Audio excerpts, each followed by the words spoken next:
Welcome to English Without Fear. I'm Maria, and today I'm going to tell you about a trip I took last week to visit some family. The first part of my trip was to see my cousin, so I will tell you about that and all that I did. So sit back, listen, watch, and just try to understand as much as you can.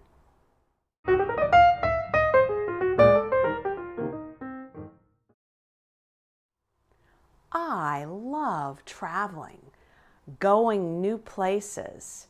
I like to visit family, friends, and meet new people and talk to them. Today, I'm telling you about the first part of my trip last week. I went to visit my cousin Darby. Darby lives about 4 hours from my house in North Carolina. She lives in the city of Winston-Salem, also in North Carolina. On Sunday, after church, I left our home in the western part of North Carolina, near Asheville, on a 2-city visit to family. Mike stayed home with the cats, Jason and Luther. For the first part of my trip, I drove over to the city of Winston-Salem to visit Cousin Darby. I don't have any brothers or sisters, so my cousin Darby is the closest family member or relative that I have. That makes her very important to me. Darby's father, George, was the brother of my mom, Molly. George, Darby's dad, and Molly, my mom, grew up together in the same family. George was my uncle. He was my mom's brother. George had 2 daughters, and Darby is one of them. Darby is my cousin. When I arrived at Darby's house, we sat outside and talked. Darby, me, and Tom. Tom is Darby's husband. Tom and Darby are married. We spent time talking and catching up, and then they took me out to dinner to a cute little restaurant where we ate and talked some more. The restaurant was in their neighborhood, not far from their house. It was so much fun just being together with Darby again. The food was really good at this local restaurant. Best of all, we talked and talked. The last time I saw Darby and Tom was 4 years ago. That is too long. Darby and I both love walking. So we set our clocks, actually our phones, to get up early the next morning at 5:45.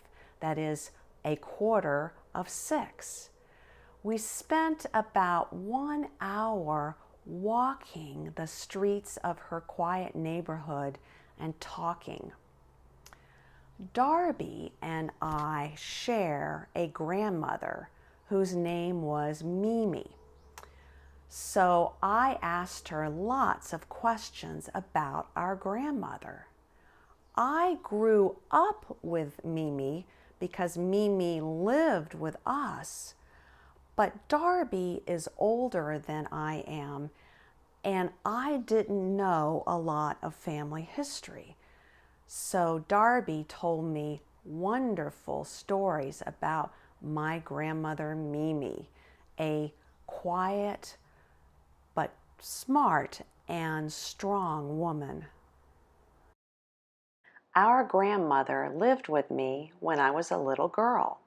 but Darby knows more about her than I do, what her story was and what it was like for this strong and beautiful woman to grow up in Georgia. While Darby and I walked and talked, Tom, her husband, fixed us breakfast and coffee.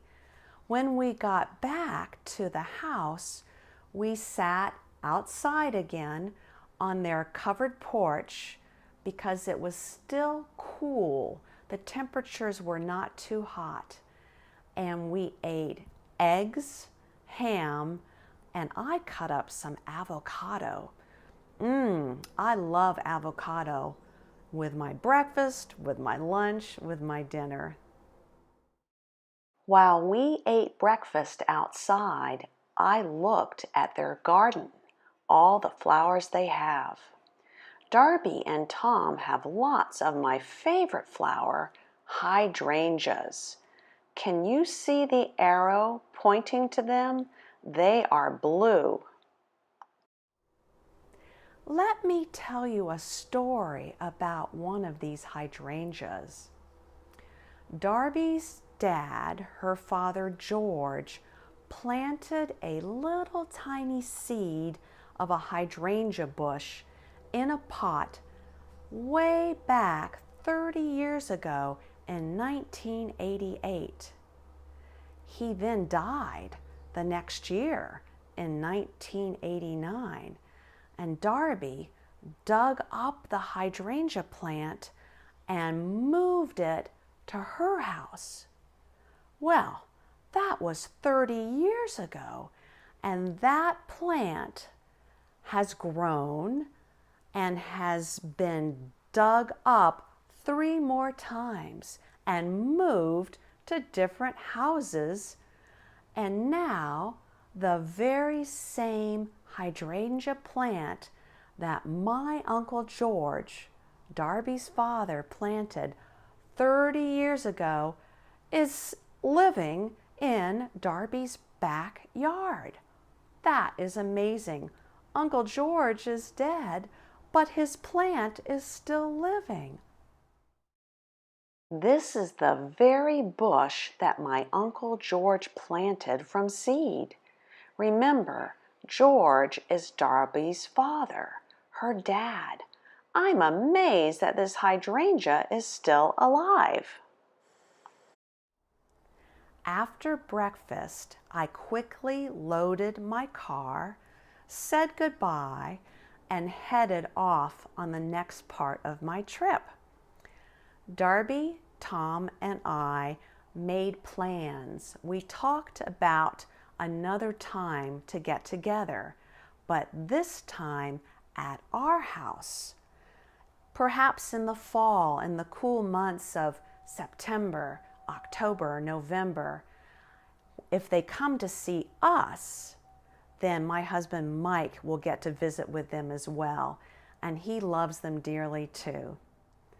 I hope you enjoyed hearing about my visit with Cousin Darby and all that we did and talked about. Next time, I'll continue the story about my trip to visit family when I stopped in Richmond, Virginia for the rest of the week. Well, that's all for this episode. I'm Maria from English Without Fear. Talk to you next time. When you have a question about learning English, you can write me an email at this address.